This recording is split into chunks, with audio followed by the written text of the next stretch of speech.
La parole est à Monsieur Patrice Hetzel.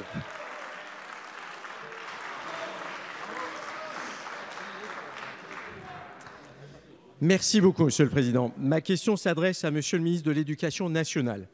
Les épreuves communes de contrôle continu, les E3C, comptant pour la note finale du baccalauréat, viennent de débuter hier. Il serait bon qu'elles puissent se tenir dans la sérénité. Il reste 18 mois avant que les élèves de l'année 2003 passent leur baccalauréat.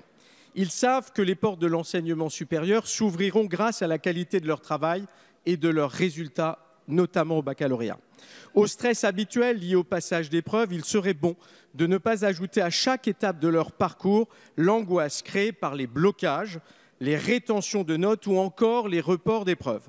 Vous avez la responsabilité de la bonne organisation du service public de l'éducation nationale.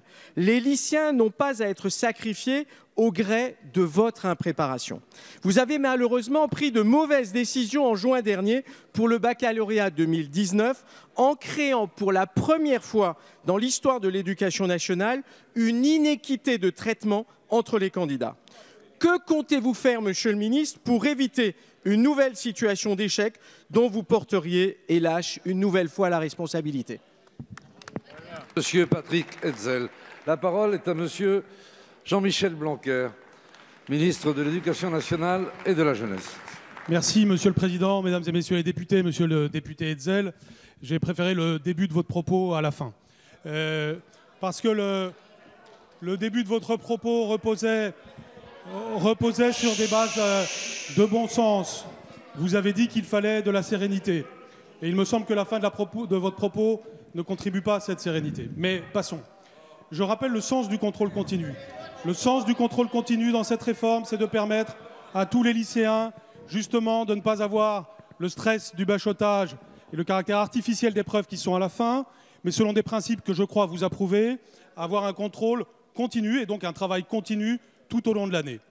Les épreuves ont commencé, elles ont même commencé déjà la semaine dernière. Plus de 420 lycées sont rentrés dans ces épreuves. Dans l'immense majorité des cas, cela se passe en toute sérénité. Il n'y a donc pas d'impréparation technique de la part de l'institution, il y a au contraire une bonne préparation. En revanche, dans à peu près 10% des cas, c'est-à-dire une quarantaine de lycées, il y a en effet eu des perturbations qui sont dues à des personnes qui perturbent, les mêmes qui ensuite se plaignent d'un désordre. Libre à vous d'approuver ce qu'ils font et de vous plaindre ensuite du désordre occasionné. Mais ce que l'on doit condamner dans ce cas-là, ce n'est pas l'institution, mais le désordre provoqué. Fort heureusement, nous avons pris des mesures en la matière, notamment pour éviter les blocages. Quelques cas nous obligent à des reports, moins d'une dizaine depuis hier. Je note que dans des territoires entiers, il n'y a aucun problème. Par exemple, dans tout l'outre-mer, tout se passe bien. Dans certaines académies de France, tout se passe bien. Il n'y a donc pas de sujet d'impréparation.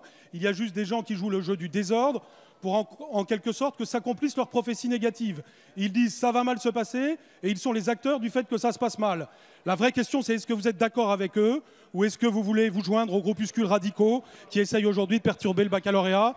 En tout cas, de façon très sereine, cela se fait aujourd'hui et au bénéfice d'une vision objective, d'un travail plus approfondi de nos élèves. Merci, Monsieur le ministre. Monsieur le député.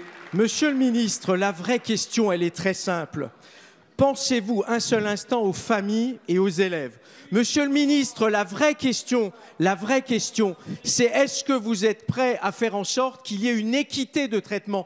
Parce que la réponse, une nouvelle fois, que vous venez de donner, vous êtes en train de développer une fois de plus de l'inéquité. Vous êtes en train de faire en sorte que le baccalauréat n'aura plus de valeur. Et ça, c'est quelque chose de dramatique. Vous êtes là aussi rentré dans une logique qui est terrible parce que vous êtes en train de faire en sorte que le baccalauréat ne sera plus une garantie pour les familles et les élèves. Et ça, vous en portez la responsabilité, Monsieur le ministre. Merci, Monsieur le